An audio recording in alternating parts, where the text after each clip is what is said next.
If you consider yourself a natural light shooter, or I don't use flash because it's more real, you're just telling people that you don't know how to use flash and I can't be bothered to learn photography.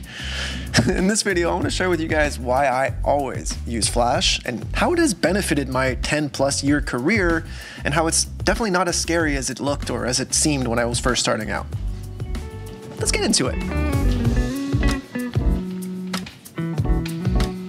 Hey everyone, welcome back. My name is Sergio and I'm a commercial photographer here in Victoria, BC. And if you're a fan of the channel, you know I love flash, I love lighting, I love overcomplicating a situation. And that's not to say that it's not difficult to learn or to pick up or to understand flash, but I am gonna say that by the end of this video, you're gonna understand why it's so important to just think with flash, because photography is not just composition and lenses and cameras, and photography is lighting. I know a lot of you guys have heard that light painting, or how you can paint a scene with light, and honestly when I was first starting out I was like, the hell does that even mean? Like, you're just taking pictures, ones and zeros on a sensor, what are you doing?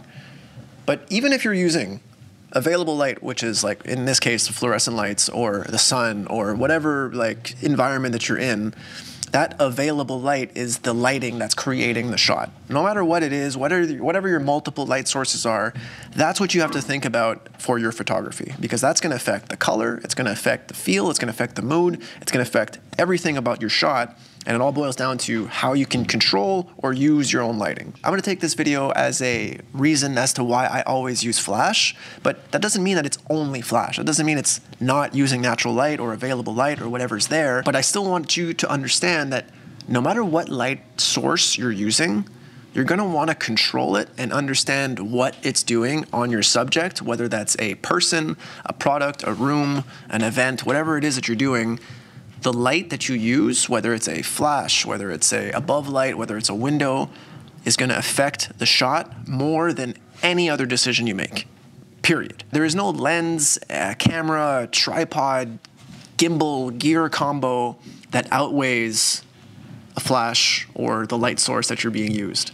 Again, I'm saying light source because that can be, if you have no overhead lights and you have a really nice window and you have some sheer drapes that are over it, it's going to create the nicest softbox you've ever used. And especially if you can put your camera in a way where most of the room is pretty dark and you're only exposing for the highlights that are coming in, then you're basically just shooting with a flash. It's just a continuous light flash.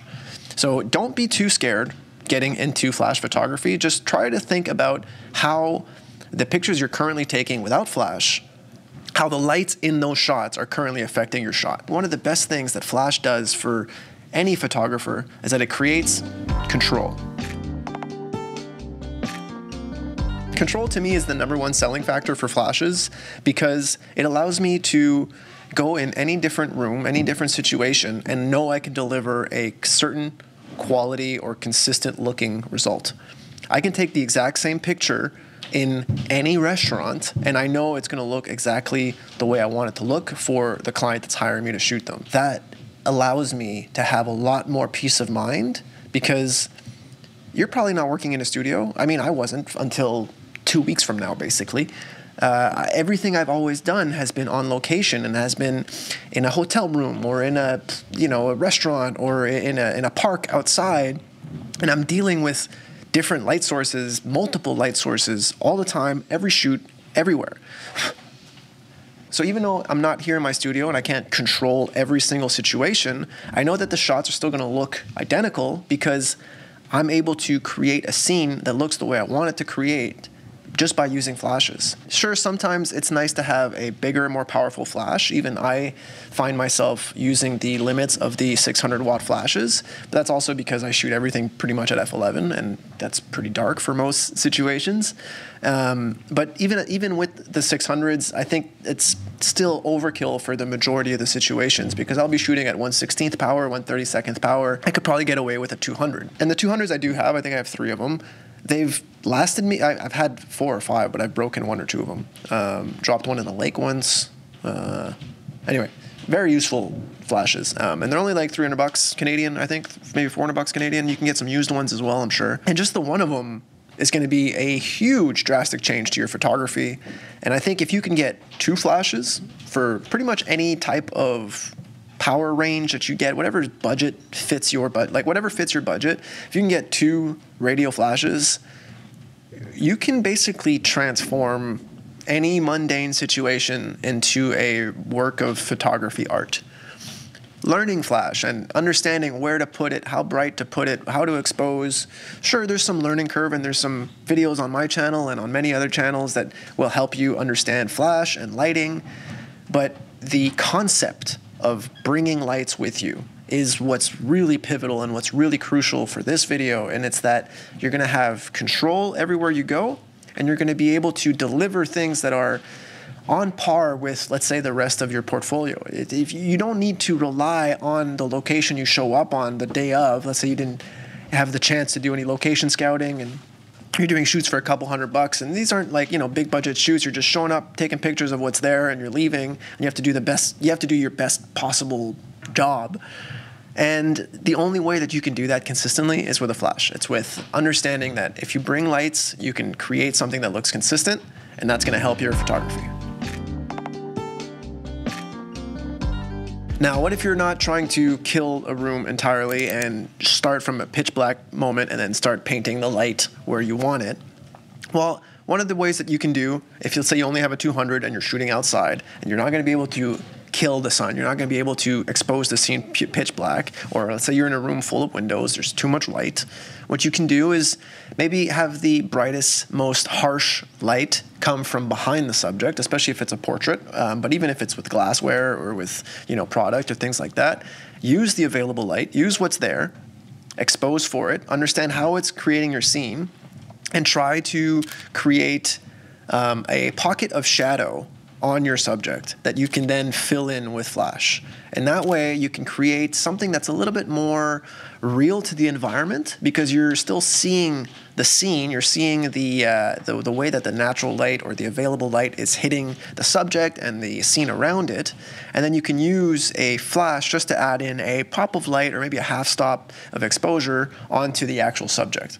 For example, I do that here in the studio, where I have a track of fluorescent bulbs above me, and I still have a flash here to my right or your left, which paints me with a slightly more clean line. If it was just the fluorescent lights, maybe I would have some bags under my eyes because it's straight above, and I'm still using my flash very high up and feathered down, so it still creates a pretty even looking light. It looks kind of like it's the same. You wouldn't necessarily know if you didn't know. By using this light, it paints me in this better look, and I can create a scene that maybe is one stop underexposed in the back, so it creates a little separation between me and the background, or I can pretty much be the same as I am now, maybe a half stop brighter on me, so I'm still the brightest point.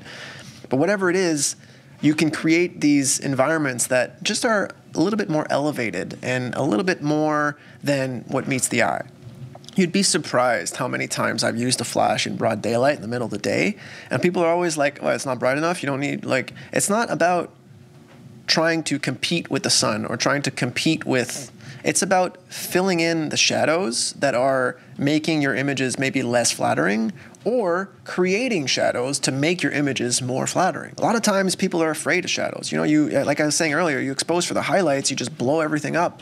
And now you're gonna have a pretty even, clean looking shot, but then let's say your sky is blown out, or your background is like super bright and distracting because it's more bright than the subject. And by separating how the natural light shoots and then adding a flash, or killing all of the natural light and then painting with your flashes, that's how you can actually create something that's consistent and looks the way that a professional really does their work. Even if you're shooting in the middle of the day, whether it's a reflector to kill the beam that's coming from above and then another one from below to add some light onto your subject, or whether you're doing an on-camera flash look to just flatten out everything. And I do want to do a video on my on-camera flash look, so if you're interested, please let me know down in the comments. I want to do a little studio shoot here with Manny or maybe a friend of mine and just show you the intricacies of how to create this on-camera flash look that's so damn trendy and so in style, and I won't even say right now because you can go back to the 60s and that's how it was being shot anyway. So I want to do a video on that. Let me know if you'd like to see it. But that is another way that you can just kind of use your flash to create a scene that isn't what we see with our eyes. And I think every time I do that, especially if I'm shooting tethered and it's going straight into the computer and the client gets to see it right away, it blows their freaking minds, because this environment only exists in your head. And if you can like bridge the gap of what's in your head and what's in reality, or what's on your computer, or what's in Capture One or whatever, and you can like really impress your clients and have them keep coming back at you. As a photographer, everything we do is lighting, and whether that's flash, available light, or whatever, like it's so important for you to master that and understand it and keep getting better at it, even if you've just started out, or if you've been doing it for 15 years, or if you're like, I'm a natural light only shooter. Well, take your natural light and modify it and create a scene that's original and something that you can actually do. Don't just put a reflector on the other side of a window and call it a day. Like, you need to be able to create an environment that isn't just what people see with their phones, because if you can take the same picture that someone else is taking with their phone with your $5,000 camera, they're not going to hire you again. You're just some other person that's overcomplicating life. So learn flash. You'll be a better photographer from it. And let me know if you want to see some on-camera flash looks.